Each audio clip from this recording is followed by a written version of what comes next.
Stay where you are, the voice said softly, and in that instant, everything in the room changed. The chandelier-lit Manhattan restaurant was alive with the quiet rhythm of fine dining. Glasses clinking, soft conversations, the distant hum of a city that never slowed down. Emily Carter moved between tables like a shadow people barely remembered to notice, a 26-year-old waitress in a simple black uniform, carrying plates with practiced precision, her expression calm but unreadable. At table 7, William Harrington sat alone, a man whose name opened doors in boardrooms across the country. Yet here he was just another guest waiting for a meeting that had already started without him knowing. He checked his watch again, a $20,000 timepiece that marked seconds like they mattered more than people. Emily approached with water, her steps steady, her eyes briefly locking onto his before shifting past him as if he were just another detail in the room. But something about her pause was different, too measured, too aware. William barely looked up, already distracted by a string of unread messages on his phone, until she spoke again, quieter this time, almost invisible to anyone not listening closely. "Mr. Harrington," she said, placing the glass down, "when I tell you to move, don't ask why." He finally looked at her, irritation flickering across his face. "Excuse me," he said, as if no one had ever spoken to him that way. Around them, nothing seemed unusual yet, just another evening service in an upscale restaurant. But Emily's attention wasn't on the food anymore. It was on the reflections in the glass, the pattern of movement near the entrance, the timing of footsteps that didn't match the flow of staff or guests. William followed her gaze briefly, then laughed under his breath, dismissing it. "Is this some kind of joke?" he asked. Emily didn't answer immediately.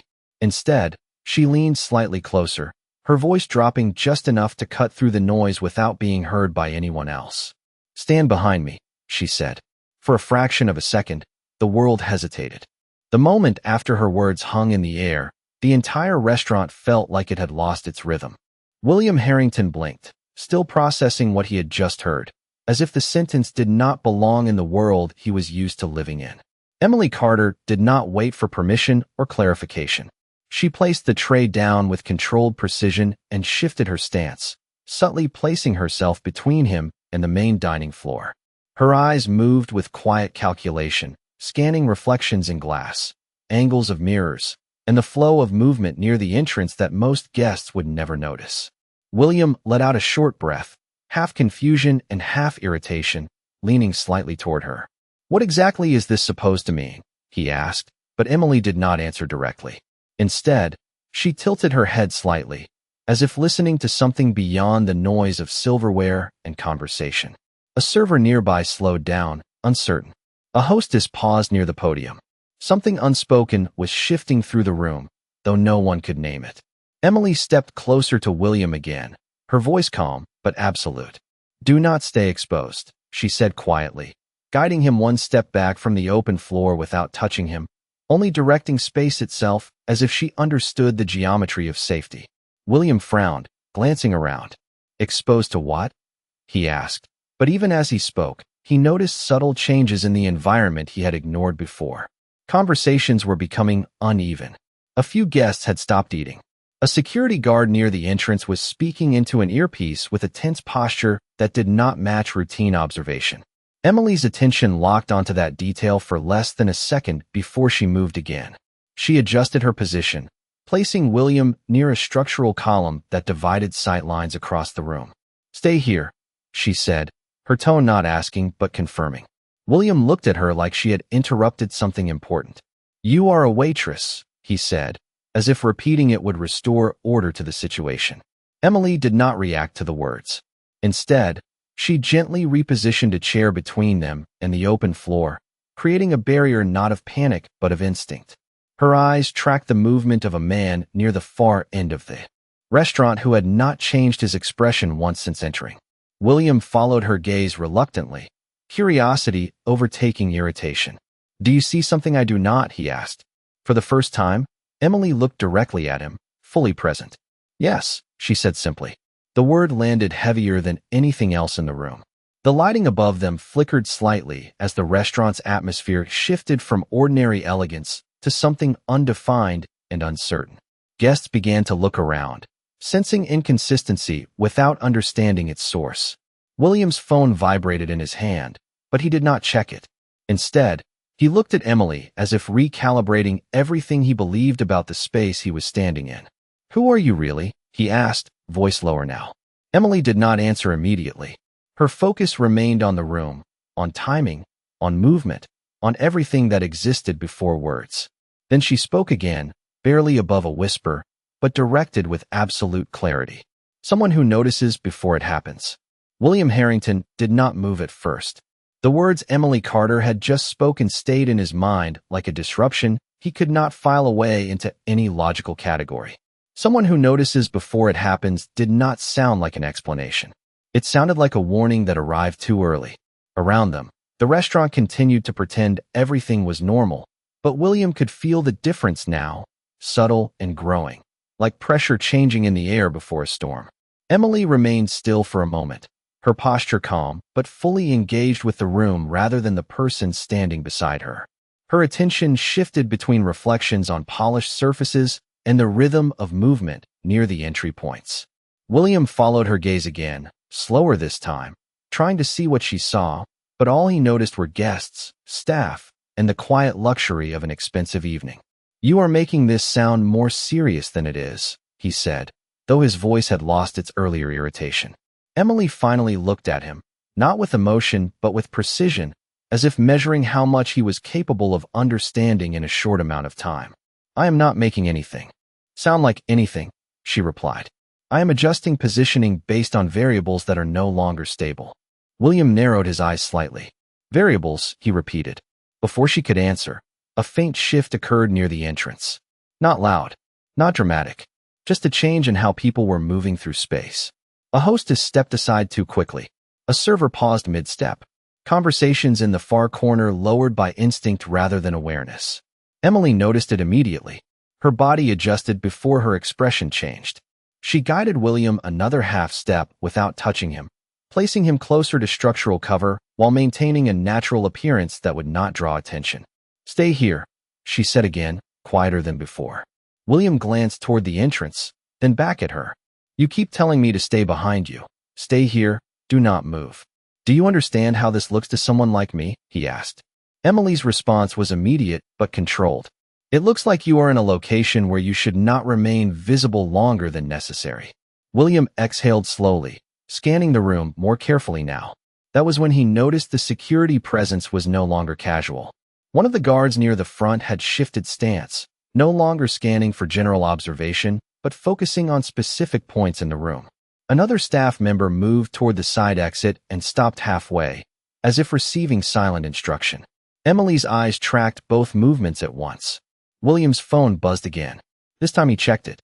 The message was short and incomplete, suggesting a delay in confirmation of something unspecified. He frowned. "This is not my event," he said under his breath, more to himself than to her. Emily stepped slightly to the side, placing herself between his line of sight and the entrance without blocking his view entirely. "It is not about your event," she said. "It is about your position in it." William looked at her more closely now, noticing details he had ignored earlier. Her breathing was steady. Her focus was not reactive but anticipatory, as if she was tracking outcomes before they fully formed. "You are speaking like you have done this before," he said. Emily did not deny it.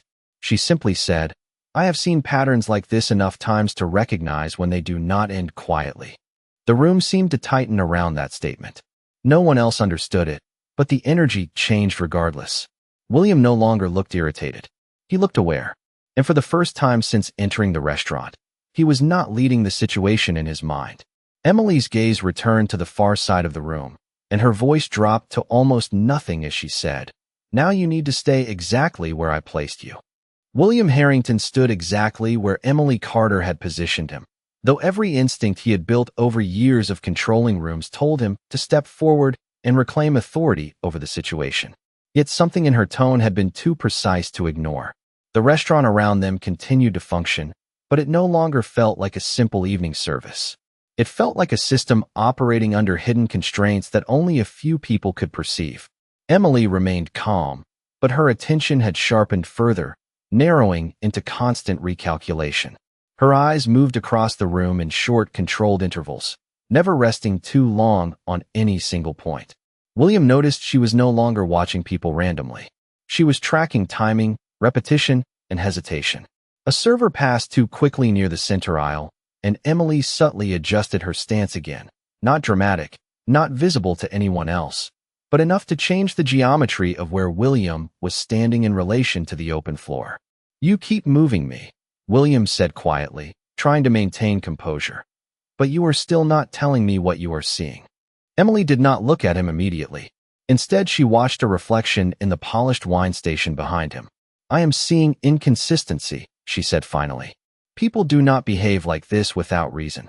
William followed her gaze again, this time more carefully. A man near the far end of the restaurant had not touched his drink in several minutes. Another guest had shifted seats twice without completing an order. The staff at the entrance were no longer greeting new arrivals with the same rhythm. Something subtle had broken the flow. William frowned. "Inconsistency does not mean danger," he said, though his voice carried less certainty than before.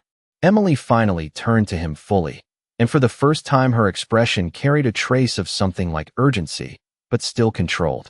"Not always," she said. "But when multiple inconsistencies align at the same time, it becomes something else." She paused briefly, then added, "It becomes coordination." That word changed the air between them. William looked back toward the entrance again, his posture shifting slightly as awareness replaced skepticism. The restaurant lighting seemed unchanged, yet everything felt more exposed, like a stage where too many people were now aware of their positions. Emily stepped 1 inch closer, lowering her voice further. "Do not react to anything loudly," she said. "Do not draw attention to yourself." William exhaled slowly. "You are talking as if something is about to happen," he said. Emily did not confirm or deny. Instead, she scanned the far corner again, where a guest had stood up without finishing their drink and was now moving toward the central aisle without looking at anyone. Emily's focus tightened instantly. "That movement," she said softly, "does not belong to the pattern of this room." William watched the same direction now, fully alert. "Then what does belong?" he asked. Emily's answer came after a short pause, measured and certain. "You do," she said, "but only if you stay exactly where you are." William Harrington felt the weight of Emily Carter's last words settle deeper than anything she had said before. Stay exactly where you are was no longer just a suggestion. It had become a boundary he was not meant to cross. The restaurant around them now felt divided into invisible layers. One layer still pretending to serve dinner, another layer moving with quiet coordination that most people had not yet noticed.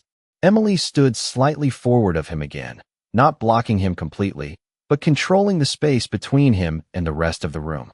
Her eyes continued scanning, sharper now, as if something had crossed an invisible threshold. William followed her gaze and noticed the same man from earlier had moved closer to the central aisle. Not fast, not aggressive, but deliberate in a way that did not match the natural flow of a restaurant. Emily exhaled slowly through her nose, almost imperceptible. "That is confirmation," she said softly. William frowned. "Confirmation of what?" he asked. Emily did not answer immediately. Instead, she shifted her weight slightly, placing herself so that William was no longer visible from the direct line of the entrance. It was subtle, almost unnoticeable, but precise. "That this is not random," she said. "It is structured movement." William looked around again, his earlier confidence now replaced with focused attention. "Structured by who?" he asked.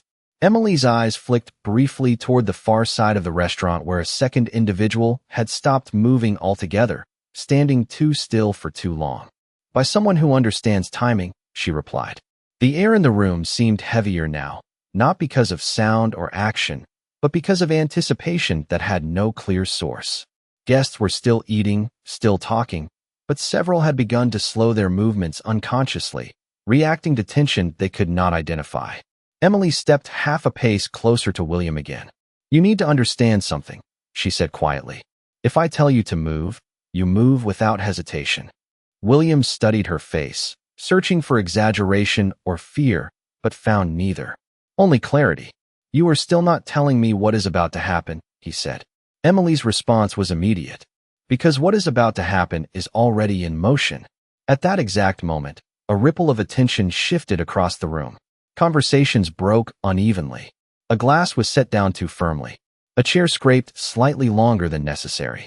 It was not chaos yet, but it was no longer normal. William's posture changed subtly as he absorbed the environment differently now. "You saw this coming," he said, realization beginning to form. Emily did not take her eyes off the room. "I saw the conditions for it," she corrected. "That is enough."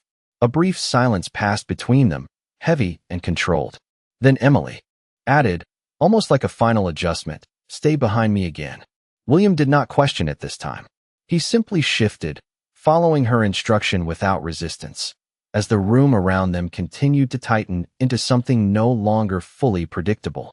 William Harrington could feel the shift in the room without needing Emily Carter to explain it further.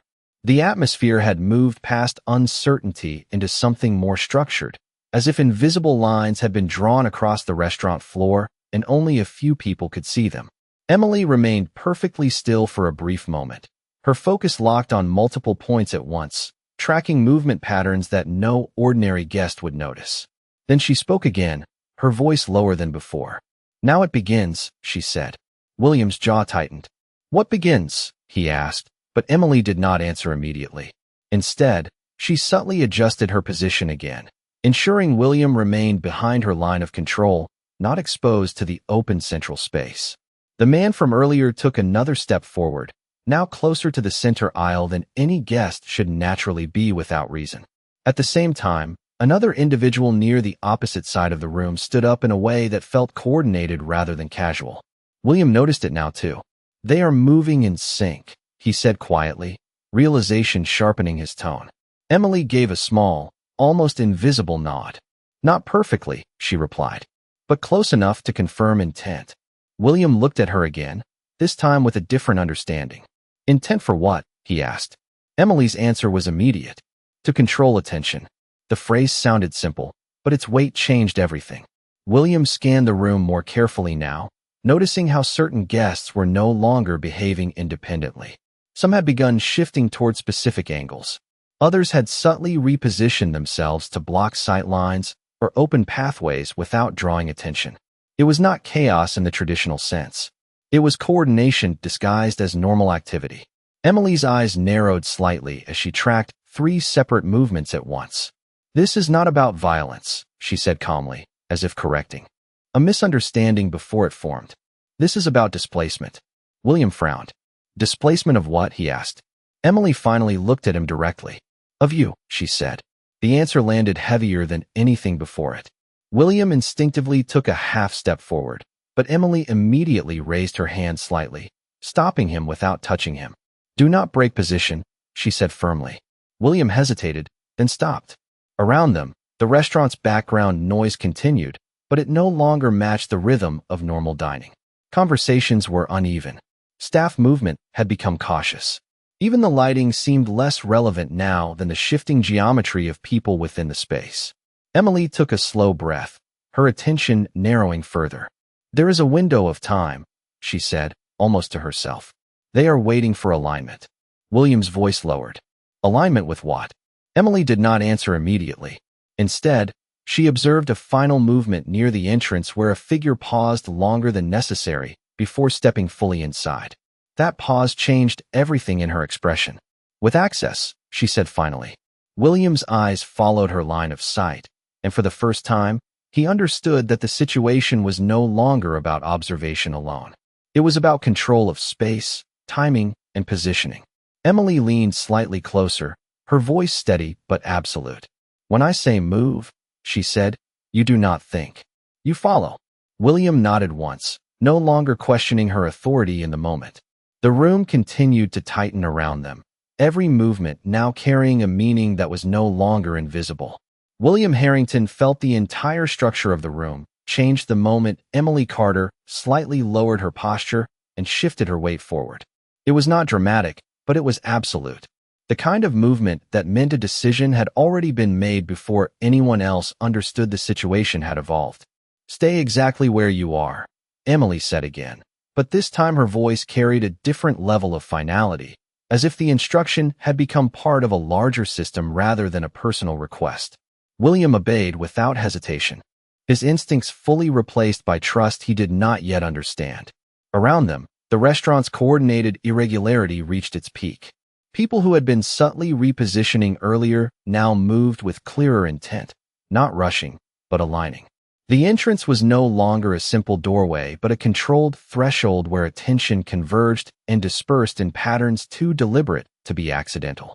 Emily's eyes tracked everything at once, and for the first time, she exhaled slowly as if confirming an internal calculation had reached completion.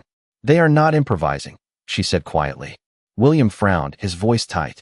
"Then what are they doing?" Emily did not look away from the room. "Executing timing control," she replied. The phrase made no immediate sense to him, but the tone made it undeniable. A subtle shift occurred near the central aisle, where multiple guests adjusted positions almost simultaneously, not in panic, but in structured movement that redirected sight lines away from the center of the room. Emily stepped forward one precise half-step, placing herself fully between William and the shifting geometry of the space. "Listen carefully," she said. "You are not the target of action. You are the reference point of movement." William's breath slowed as he processed her words.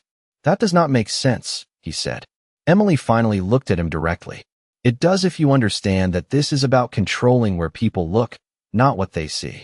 For the first time, William noticed that whenever Emily moved, others unconsciously adjusted around her presence, as if she was the only stable variable in a changing system. Her posture was calm, but every motion had purpose. She raised her hand slightly, not signaling panic, but directing flow. A nearby staff member changed direction instantly, redirecting guests toward alternate seating areas without explanation. The room began to redistribute itself under invisible instruction. William's voice dropped lower. "You are directing them," he said. Emily nodded once. "Not them," she corrected. "The space." The distinction made him pause. Emily scanned the final convergence point near the entrance, then spoke. With quiet certainty. "This is ending in under 60 seconds, she said. William felt his chest tighten. "Ending how?" he asked. Emily's response was immediate, calm, and absolute, with everyone believing nothing happened at all. She took a final step, repositioning William one last time behind a structural divider that made him invisible from multiple angles without isolating him. Then she said, almost like a final instruction embedded in certainty itself, "Do not move until I say your name." And for the first time, William Harrington realized that whatever was unfolding around him had already been fully understood by Emily Carter long before he ever noticed anything was wrong. William Harrington stood perfectly still, exactly where Emily Carter had positioned him, as if the space around him had become part of a controlled equation he no longer fully understood. The restaurant felt quieter now, not because sound had disappeared, but because attention itself had been redistributed away from the center of tension. Emily remained in front of him, her posture unchanged, but her focus had narrowed to a final sequence of observations. She watched the entrance, the central aisle, and the reflected angles of movement across glass surfaces, confirming patterns that had already reached their final stage. William felt the pressure of waiting without knowing what he was waiting for.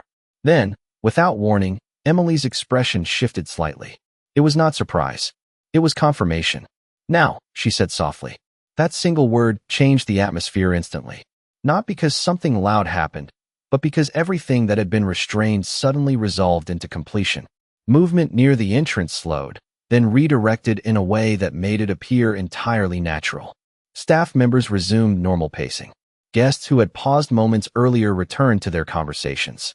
The structured irregularity dissolved into ordinary restaurant rhythm as if it had never existed. William blinked, trying to understand what had just shifted. Emily took a slow step back, no longer blocking him, but still remaining between him and the center of the room in a way that felt habitual, rather than defensive. "It is over," she said calmly. William looked around, confusion mixing with disbelief. "What just happened?" he asked. Emily did not immediately answer. Instead, she observed the final adjustments in the room, ensuring that all remaining variables had returned to baseline behavior.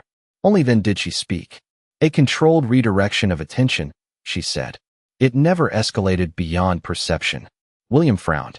"You made it sound like something far worse was going to happen," he said. Emily finally turned toward him fully, her expression steady, and controlled. "It is not about what happens," she replied. "It is about what gets prevented before it becomes visible." A pause followed. The restaurant now looked completely normal again, yet William could not erase the memory of how different it had felt only moments earlier. "You acted like you have done this before," he said quietly. Emily gave a slight nod. "Because I have been in environments where perception is the first thing people lose." William studied her carefully now, no longer as a waitress, but as something far more complex that he had not categorized correctly from the beginning. "Who are you really?" he asked again, but this time without authority in his voice. Emily looked past him for a brief moment, as if confirming the room had fully stabilized, then returned her gaze to him. "Someone who makes sure people like you leave without knowing you were ever in danger," she said. William exhaled slowly, processing the weight of her words. The restaurant had returned to normal, but the distance between what he thought he understood and what had actually happened felt permanently widened. Emily stepped slightly aside, allowing him full visibility of the room again. "You can go back to your evening now," she said. William did not move immediately. For the first time, he realized that the most important part of the entire experience was not what had happened in the room, but the fact that she had controlled it without anyone realizing they were part of anything at all. William Harrington remained still for several seconds after Emily Carter told him he could return to his evening. The restaurant had fully returned to its normal rhythm, yet nothing about his perception of it felt normal anymore. The chandeliers glowed with the same warm light, the guests continued their conversations, and the staff moved with practiced elegance, but William now saw everything through a different awareness he could not easily dismiss. Emily stood a short distance away, no longer blocking or directing him, but also not blending into the background the way she had at the beginning of the evening. Something about her presence had permanently changed in his mind. He finally took a slow step forward, testing whether the sense of control he once had would return. It did not. Emily noticed his movement, but did not react immediately. Instead, she adjusted a tray at the nearest station with calm precision, returning fully to her role as if nothing extraordinary had occurred. William approached her carefully, no longer with authority, but with curiosity that felt unfamiliar to him. "It is just going to go back to normal like this?" he asked. Emily glanced at him briefly, then continued her work. "It already has," she replied. William shook his head slightly. "It does not feel normal to me," he said. That made her pause for the first time. She placed the tray down and finally faced him fully, her expression steady but softened compared to earlier. "That is because you were paying attention," she said. William studied her closely. "Most people were not," he replied. Emily nodded once.